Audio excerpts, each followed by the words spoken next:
अभियान पूरे प्रदेश में चल रहा है। जब मोहन जी मुख्यमंत्री बने तो पिछले वर्ष से अभियान 1 महीने चला था। अभियान का उद्देश्य बड़ा साफ था कि योजनाओं के तहत खेत तालाब बनाना, अमृत सरोवर बनाना,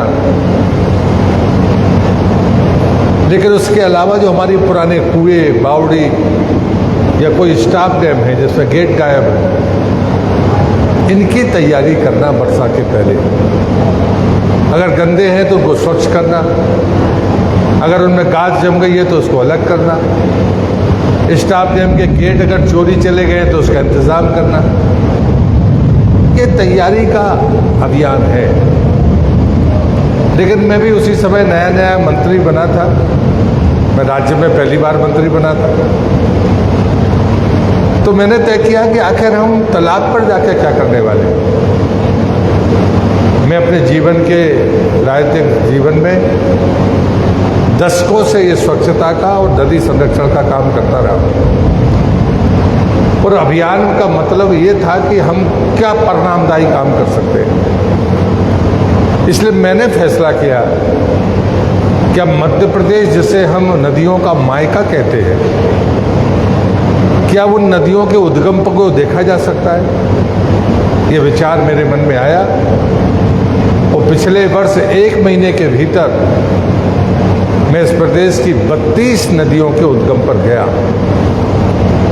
जब मैं वहां पर गया तो मुझे कुल 5 नदियों में पानी मिला उद्गम पर, बाकी नदियों में पानी की बूंद नहीं मिली। तब मैंने मुख्यमंत्री जी से आग्रह किया था कि इस अभियान को बढ़ाना चाहिए। उसी समय मैंने एक कठोर फैसला लिया था कि मैंने वृक्षारोपण पर, पौधारोपण पर रोक लगाई थी, क्योंकि जो आंकड़े मैंने देखे 3 साल के, वो आंकड़े अच्छे नहीं थे। अगर पौधे वृक्ष नहीं बन सकते तो फिर हमें कारण देखना होगा। और तब मैंने पूछा कि आखिर पौधे लगते हैं तो वृक्ष क्यों नहीं बन पाते। अभी सीड वाल का प्रयोग जिले में हुआ है, मैं बधाई देता हूँ। मैंने जिले के कलेक्टर से पूछा कि इसकी ग्रोथ रेट क्या है, और मैं ये मानता हूँ कि अगर इतने पौधे बिना किसी संरक्षण के अगर बच जाते हैं तो ये बधाई का काम है, ये अच्छा काम है। लेकिन चूंकि जो हमने लगाए हैं पंचायतों में, जनपद के क्षेत्रों में, उनमें कितना सर्वाइवल है, वो सर्वाइवल अच्छा नहीं है। और इससे इस बार भी मैंने सशर्त पौधारोपण की अनुमति दी है। मैंने कहा है यदि फेंसिंग है तो लगाइए। अभी मैं रास्ते में आ रहा था, हमारे बड़े बुजुर्ग पौधा लगाते थे, चाहे वो मेड़ पर लगाए चाहे घर में लगाए।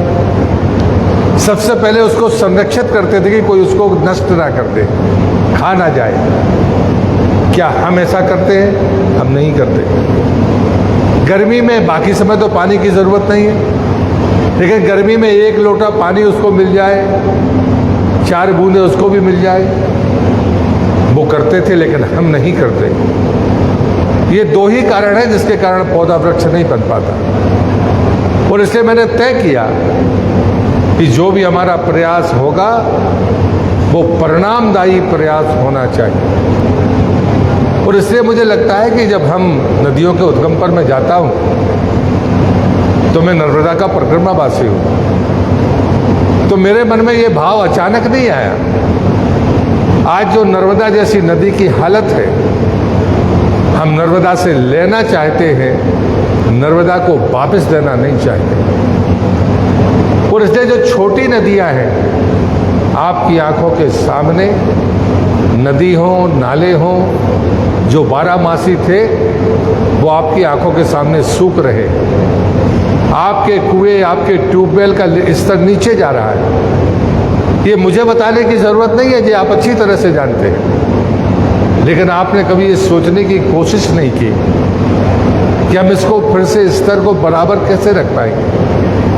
मित्रों, मैं बड़े स्पष्ट शब्दों में कहना चाहता हूँ, हम हिमालय की तराई में बसे हुए राज्य नहीं हैं। भले मध्य प्रदेश नदियों का मायका कहा जाता हो, पानी की कमी हमारे पास नहीं है, लेकिन चुनौती हमारे सामने जरूर है।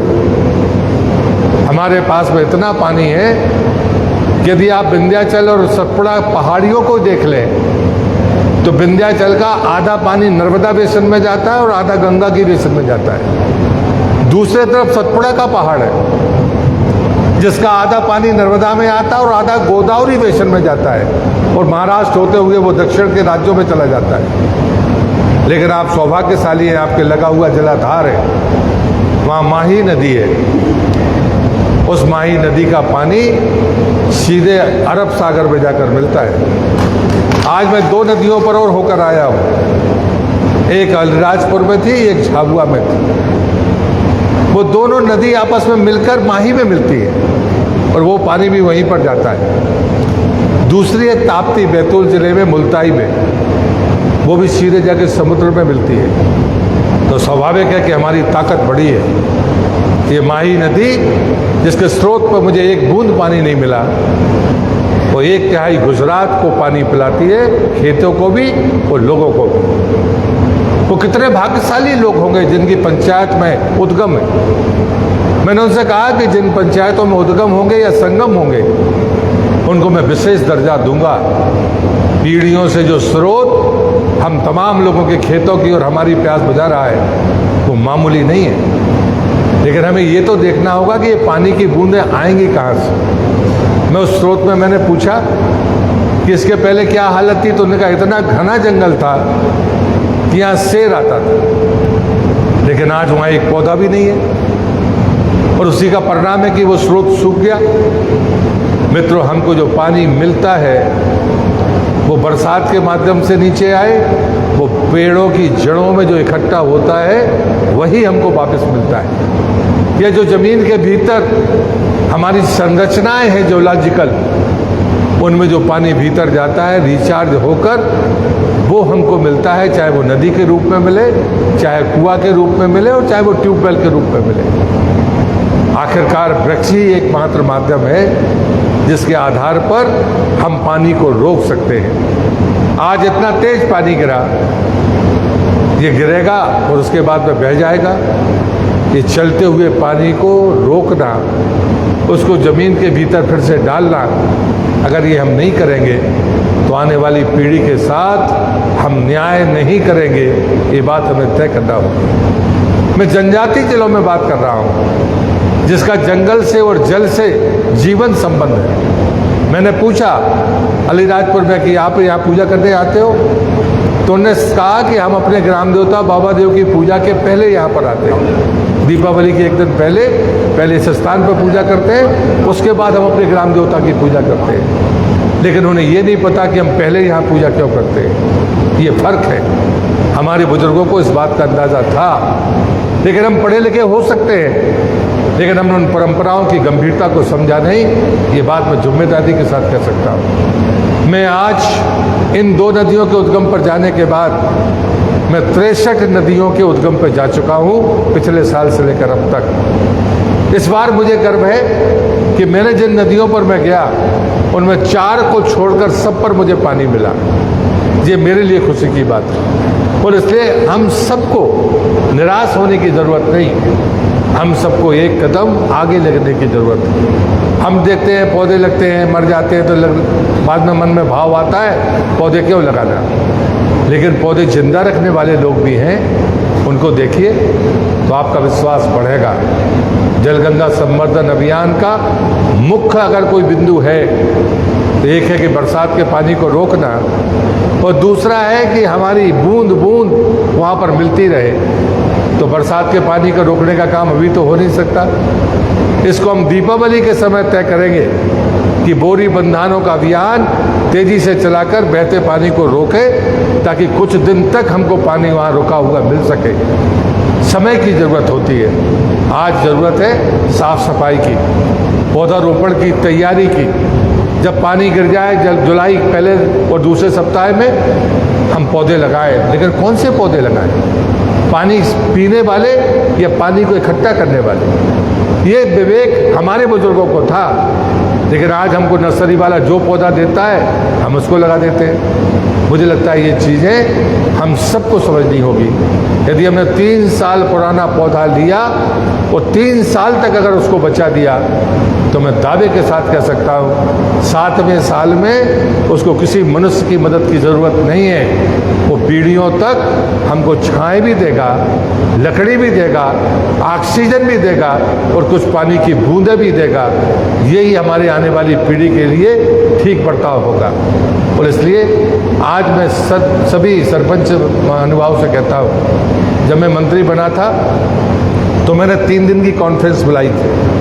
पहले दिन जिला पंचायत अध्यक्ष और जिला पंचायत सीईओ, दूसरे दिन जनपद के अध्यक्ष और जनपद के सीईओ और तीसरे दिन मैंने जिला पंचायत के सदस्यों को बुलाया था। लेकिन मैं जनपद के सदस्यों से, सरपंच से और पंचों से नहीं मिल पाया था और इसलिए मैंने तय किया कि इस अभियान में मैं उनसे बातचीत करूंगा। और मैं दावे के साथ कहता हूं, आपसे अच्छी व्यवस्था कोई दूसरा व्यक्ति, दूसरी संस्था नहीं दे सकती।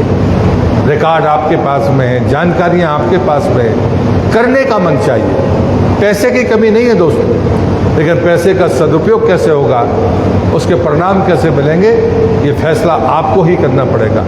भोपाल में बैठा हुआ मंत्री नहीं कर सकता, कोई सांसद नहीं कर सकता, विधायक भी आपको सलाह दे सकता है, लेकिन करने वाले आप हैं। ये आग्रह करने के लिए मैं आपके बीच में आया हूँ। और जहाँ तक सवाल अधिकारों का है, हमेशा हमको लगता है कि हमें अधिकार चाहिए। मुझे भी चिट्ठियाँ मिलती रहती हैं। पिछले बार जब मैंने पौधारोपण रोका था तो मुझे मालूम है कि आपकी नाराज़गी बहुत ज़्यादा थी, लेकिन वो कठोर फैसले ने 8.25 लाख जो अधूरे काम थे आपके, एक तरफ आप बोलते थे कि पोर्टल पर तो चढ़ा नहीं है, लेकिन हमने तो काम पूरा कर लिया तो मुझे 21वां काम मिलता नहीं है, यही बोलते थे ना आप हमसे। लेकिन वो 8.25 लाख काम पूरे हुए।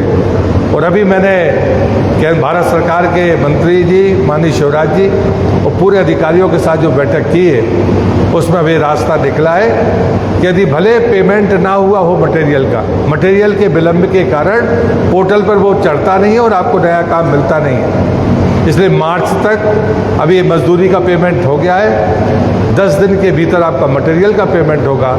और अगर मटेरियल के पेमेंट में विलंब होगा तो ऑफलाइन आपकी ये उन्नति मानी जाएगी कि आपने काम पूरा कर लिया है और नया काम आपको मिलेगा। दूसरा, आपने कहा था कि 15 लाख का अधिकार हमको है, उससे ऊपर के लिए हमें जनपद में, जिला पंचायत में जाना पड़ता है। मैंने उसको 25 लाख कर दिया था, वो जानकारी आपको है। लेकिन जो तीसरी बात थी कि ग्राम पंचायत है लेकिन ग्राम पंचायत भवन नहीं है, तो जब मैंने पूछा था तो 1400 नई ग्राम पंचायत और लगभग इससे आसपास 1600 के आसपास पुरानी पंचायतें थी जहां भवन नहीं है। मैं उनकी बात नहीं कर रहा हूं जो 30-35 साल पुराने हैं, जहां भवन ही नहीं है। ऐसी पंचायतों की जब संख्या आई तो श्रद्धेय अटल बिहारी वाजपेयी जी की जन्म शताब्दी के पहले दिन मैंने प्रधानमंत्री से आग्रह किया कि हमने एक डिज़ाइन बदली है, क्योंकि जो चौथी समस्या है, हमारी ग्राम पंचायत का भवन, चाहे आंगनवाड़ी का हो, चाहे पंचायत का हो, चाहे स्कूल का कोई भी भवन हो, आप उसको 2 मंजिला बनाने के लिए कभी तैयार नहीं होते, तो उसकी प्लंथ ही नहीं है। और तब मैंने इसकी डिज़ाइन बदली कि जो ग्राम पंचायत भवन अब बनेगा वो 3 मंजिल तक जा सकता है। आप कल्पना करिए 25 साल बाद, 30 साल बाद आपके पास में जगह होगी क्या? हमें यह भी तो तय करना पड़ेगा। भारत सरकार इसके लिए 17 लाख से 20 लाख रुपया देती है। मैंने जो डिज़ाइन कराया है उसका लागत 33.5 लाख है। और जो क्लस्टर की पंचायत है जिसमें सब इंजीनियर का ऑफिस है, उसकी लागत 48.5 लाख है। आपको मैंने 25 लाख का अधिकार दिया था, लेकिन जो ग्राम पंचायत भवन 37.5 लाख का है, वो उसका बनाने का अधिकार भी हमने सरपंचों को दिया है। जिनको मिला होगा वो अच्छी तरह से जानते होंगे। और इसलिए मैं आग्रह करता हूँ कि अधिकार की कमी मित्रों नहीं है। जब गांधी ने पंचायती राज की कल्पना की थी तब उन्होंने कर्तव्य की बात की थी। गांव में शांति बनाने का काम आप करेंगे, गांव सुखी हो ये ग्राम पंचायत करेगी, गांव में न्याय हो सके ये ग्राम पंचायत करे। अगर गांव को आत्मनिर्भर बनाना है तो वो ग्राम पंचायत करे। अधिकार की बात तब नहीं थी, लेकिन आज कानून बन गया है, अधिकार आपके पास है, आपके पास पैसा भी है। 15वें वित्त का पैसा सीधे ग्राम पंचायत को जाता है, कोई रोक नहीं सकता। राज्य वित्त का पैसा ग्राम पंचायत को जाता है, कोई रोक नहीं सकता। हमारी स्टाम्प ड्यूटी का पैसा, जिसमें जीआरएस का वेतन भी है, वो भी मुझे ज्ञापन देते हैं, उनके लिए अलग से मद मैंने उसमें तय किया है इस बार। और उसके बाद में मनरेगा का पैसा भी आपके पास जाता है। मैं बड़ी विनम्रता से पूछता हूँ, भारत सरकार और राज्य सरकार आपको पैसा देती है, लेकिन आपकी खुद की आमदनी क्या है? आप बिजली लगाते हैं, लेकिन आप बिल लेने तैयार नहीं हैं। हर घर में नल जल से पानी जा रहा है, आप टैक्स कलेक्शन के लिए तैयार है क्या? आपके यहाँ दुकान बन जाए तो आप किराया लेने तैयार है क्या? आपके पास सामुदायिक भवन है, लेकिन आप शादी विवाह में बाहर जाकर 50,000 और 1 लाख रुपया दे दोगे, लेकिन पंचायत के सामुदायिक भवन के लिए 5,000 और 10,000 रुपये भी नहीं दोगे। कैसे आत्मनिर्भर बनोगे? आत्मनिर्भरता खाली पैसों से नहीं होती, हमारी योजनाएं होनी चाहिए, हमारे सोचने का तरीका होना चाहिए कि हम वास्तव में चाहते क्या है। मैं ये चाहता हूँ, और इसलिए मैंने तय किया कि मैं बिना मांगे, जहाँ ग्राम पंचायत भवन नहीं होगा, इस बार अभी 1400 कुछ 1450 ग्राम पंचायत भवन एक मुश्त निकलने वाले।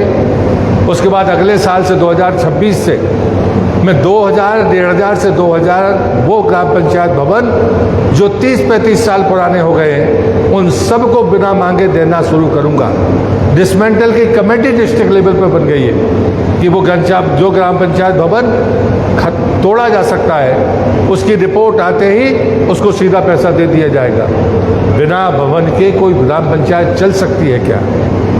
आपके पास में सबसे अच्छा रिकॉर्ड है, लेकिन आपके पास में रिकॉर्ड रूम नहीं है। क्या ये सच्चाई नहीं है? ऐसी अनेक समस्याएं हैं, लेकिन ज़िले में जो सबसे बड़ी चुनौती थी वो थी कि ये ज़िला 5वें शेड्यूल का ज़िला है, 5वीं अनुसूची का ज़िला है। आपके ब्लॉक आकांक्षी ब्लॉक है। उसके बाद भी मैंने जब वो सूची देखी कि इसमें कितने गांव हैं जो अभी तक प्रधानमंत्री सड़क से नहीं जुड़े, वो संख्या 2000 के आसपास है, जो फलिया है, बाकी चीज़ें हैं। और तब मैंने आज प्रधानमंत्री सड़क योजना के हमारे जो मध्य प्रदेश के प्रमुख हैं गुप्ता जी, वो शायद मंच पे बैठे होंगे, वो अभी उनको भी बुलाया। आज मैंने अलीराजपुर में भी बैठक ली है। अभी इस कार्यक्रम के बाद हम कलेक्टर, जिला पंचायत सीईओ के साथ बैठकर उस पर भी विस्तृत चर्चा करने वाले हैं। लेकिन जो चीज़ें आज मैं आपको कह सकता हूँ कि 2 से 3 साल के भीतर मैं जिनका नंबर बता रहा हूँ, ये काम आपके ज़िले में पूरे होंगे, क्योंकि मैं खुद इसकी कमेटी में रहा हूँ भारत सरकार की। मुझे आश्चर्य है कि अलीराजपुर, झाबुआ, धार जैसे ज़िले इतनी बड़ी संख्या में अनकनेक्टेड हैबिटेशंस के बारे में कैसे रह गए। इसके पीछे कहीं ना कहीं हमारी चूक है, हमने कभी ध्यान दिया नहीं। सामान्य वर्ग के लिए 500 की आबादी के लिए चौथा चरण है, लेकिन आप उससे मुक्त हैं। आपके लिए तो 250 की आबादी जुड़ जानी चाहिए थी। इसलिए मैं जो प्रधानमंत्री सड़क योजना का चौथा चरण है, जिसमें 500 तक की आबादी के गांव जुड़ने हैं, उसमें 579 आपके ज़िले के हैं जिन पर काम शुरू होने, मतलब इस साल से शुरू होगा और 1 साल के भीतर ये कनेक्ट होंगे। दूसरा, जिनको हम फलिया बोलते हैं, उसके मैंने 2 चरण बनाए हैं। पहले चरण का सर्वे पूरा हो गया है, दूसरे चरण का सर्वे प्रारंभ है। पहले चरण में 806 बसाहटें जुड़ेंगी और दूसरे चरण में 755 बसाहटें जुड़ेंगी। ऐसे 2140 बसाहटें मैं आपको वचन देके जाता हूं कि हम 3 साल के भीतर जोड़कर बताएंगे कि इनमें से कोई भी गांव वहां पर बिना सड़क के नहीं रहेगा। अभी जो पुल थे आपके, जो पहले चरण के पुल थे, जिसमें अधूरे थे, कोई बरसात में पानी ऊपर से जाता था, पुलिया वाले जो पुल थे, जो अभी बने हैं, मैंने कहा था दीदी से कि वो पढ़ दे, तो उन्होंने कहा कि नहीं आप ही करो। तो ये थांदला खबासा से खोदरदान 60 मीटर लंबा पुल है एक तो ये, दूसरा घोसलिया से उदयपुरा ये भी 58 मीटर लंबा है। नैगढ़िया से टिटकी खेड़ा 155 मीटर लंबा पुल है। NH 59 से हाजी डूंगरी ये 40 मीटर लंबा पुल है। ककाट कुआ से ककाट कुआ ये 80 मीटर लंबा पुल है। ककाट कुआ से ककाट कुआ एक और है जो 110 मीटर है। मेघनगर पेटलाबाद रोड से रसोड़ी ये 30 मीटर है। मेघनगर पेटलाबाद रोड से रसोड़ी ये दूसरा ये 27 मीटर है।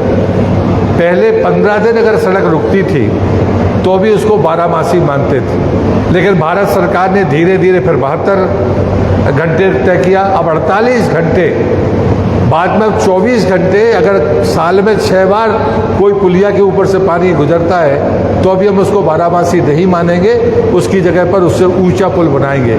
ये सरकार की बड़ी स्पष्ट नीति है, इसमें कहीं कोई दुविधा नहीं थी। लेकिन उसके बावजूद भी जो विलम्ब हुआ वो तकनीकी कारणों से पता नहीं कैसे चूक हुई है।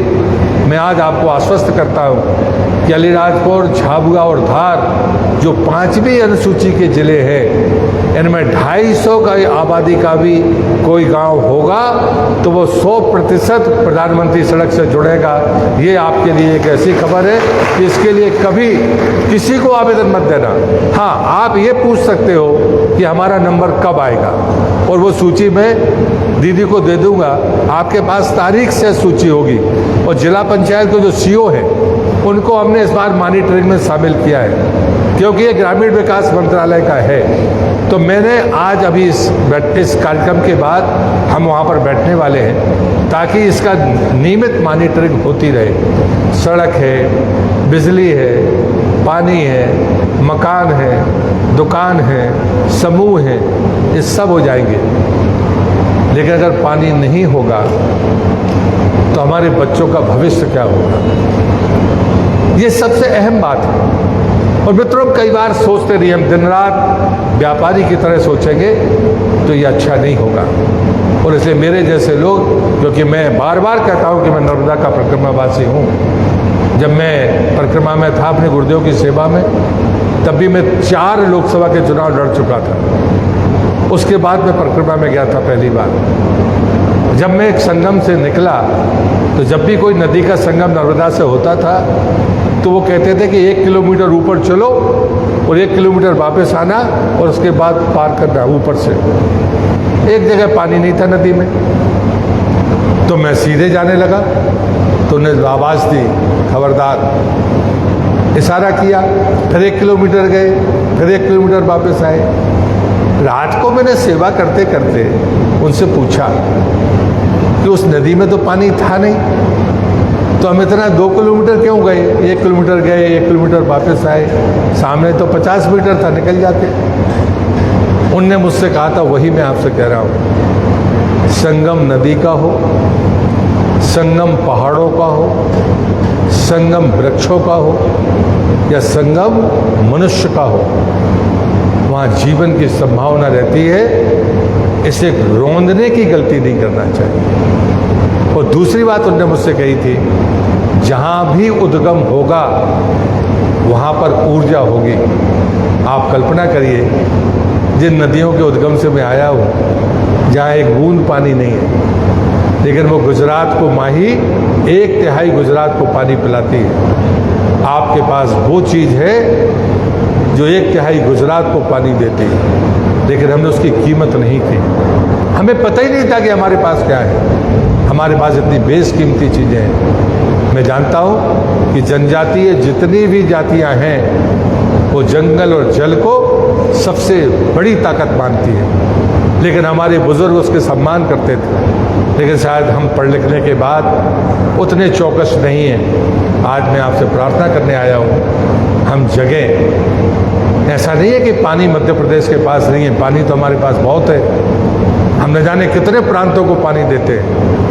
मध्य प्रदेश नदी का मायका है, मैं इसकी पुनरावृत्ति कर रहा हूँ, लेकिन अभी भी जल का स्तर नीचे जा रहा है, हमारी गलतियों से जा रहा है। इसलिए हम उस गलती को सुधारें, यहीं पर रुकें और कुछ कदम खुद रुकें और कुछ कदम पानी को रोकें, पौधों को वृक्ष बनाने में सहयोग करें, तो हमारी आने वाली पीढ़ी का जीवन हमसे बेहतर हो सकता है। क्योंकि हमारे ज़माने में तकनीक नहीं थी, उनके ज़माने में तकनीक है, लेकिन पानी के बगैर वो तकनीक से दम पर जी नहीं सकते, ये बात सच है। और इसलिए आज मैं झाबुआ के समस्त त्रिस्तरीय पंचायत के अपने बंधुओं से कहता हूँ, हम सब एक परिवार के लोग हैं, मंत्री अलग से नहीं है, लेकिन हम मिलजुल कर कुछ अच्छा करें। पैसा आता है, पैसे का सदुपयोग करिए, पैसे की कमी नहीं। मैं अपने मुख्यमंत्री को बधाई देता हूँ, धन्यवाद देता हूँ। इस बार 5वें वित्त का जो बजट है, पिछले साल 1400 करोड़ था, इस बार 6000 करोड़ है, आपको पैसा मिलेगा। स्टाम्प ड्यूटी का पैसा तो बजट पिछली बार 900 करोड़ था, इस बार 2000 करोड़ है, आप ही के पास तो जाएगा। आज मुझे पता चला कि यहाँ पर जिला पंचायत के जो सदस्य हैं, उनको मानदेय भी नहीं मिला, उनको जो 15-20 लाख रुपया मिलता था वो भी नहीं मिला। मुझे लगता है ये जो जानकारी मुझे आई है, जिला पंचायत के सदस्यों ने मुझे कहा है, आप विश्वास करिए, राज्य वित्त से या 15वें वित्त से आपका ये अलॉटमेंट इस वर्ष आपको मिलेगा। लेकिन मेरी प्रार्थना है कि उसको बंदर मांट मत करिए। आपकी जिला पंचायत में 20 लाख रुपए में कोई सब जगह काम नहीं हो सकता। आप कोई एक काम या 2 काम लीजिए जो अच्छे काम हो, जो कम से कम मुकाम दे, तो मुझे लगता है कि वो बेहतर हो सकता है। वही बात मैं सरपंचों से कह रहा हूँ, आप विधायक आता है तो पैसे मांगते हो, सांसद आता है तो पैसे मांगते हो, मंत्री आएगा तो उसको भी कागज देते हो, लेकिन आप ये तो बताओ कि आपकी पंचायत में कितना पैसा पड़ा है। एक विधायक ने लगाया था बैतूल के, हमारे हेमंत खंडेलवाल जी ने, कि बैतूल की पंचायतों का नाम बताइए जिनके पास 20 लाख रुपए से ज़्यादा है और जिनने खर्च नहीं किया। मैंने जवाब दिया मंत्री के नाते, बैतूल जिले की 286 पंचायतें ऐसी थी जहां 20 लाख रुपए से ज़्यादा सरपंच के पास था, लेकिन उसने खर्च नहीं किया। यहाँ पर भी होगा। मैं अलीराजपुर में पूछ रहा था, 30 से 35 करोड़ रुपया राज्य वित्त का पड़ा है, लेकिन खर्च नहीं हुआ। हम क्या कर रहे हैं? हमारे पास पैसा है, हम खर्च नहीं कर पा रहे। आपको तेजी से खर्च करना होगा, लेकिन सरकार चाहे केंद्र की हो चाहे राज्य की हो। अभी एक हमने शिपरी अपना वो बनाया है, और भारत सरकार को भी हमने कहा कि आप अपने उससे कनेक्ट करिए। उसमें आपके खेत के तालाब की भी लोकेशन वो आपको बता देंगे कि खेत में कहाँ तालाब खोदना चाहिए, अमृत सरोवर कहाँ खोदना चाहिए, कितनी दूर नदी के आगे आपको कंटूर के खिलाफ या कंटूर के अनुकूल आपको बनाना है। 15 लेयर का वो सॉफ्टवेयर है, आपको घर बैठे आप पूछोगे, आपको भी जवाब मिलेगा। कम से कम जो चीज़ बनेगी वो आपके भी काम में आएगी और आने वाली पीढ़ी के भी काम में आएगी। मैंने कहा है इस बार, मैंने कहा खेत तालाब आए, आप जल स्रोतों के किनारे जो किसान है उनको दे दो, किसान का भी भला होगा, कुछ पानी बचेगा तो जल स्रोत में चला जाएगा। कहीं ना कहीं हमें दूर तक सोचना होगा, तब जाकर हम पंचायती राज को सफल बना सकते हैं, आत्मनिर्भरता के मंत्र को साकार कर सकते हैं। यही प्रार्थना करते हुए मैं आप सबका फिर से स्वागत करता हूँ। जलगंगा अभियान की सफलता है कि अपन बात कर रहे थे और खूब पानी गिर गया, लेकिन ये पानी बह ना जाए, इसे रोकेंगे, ऐसा संकल्प लेकर जाइए। आपका बहुत बहुत धन्यवाद। भारत माता की जय।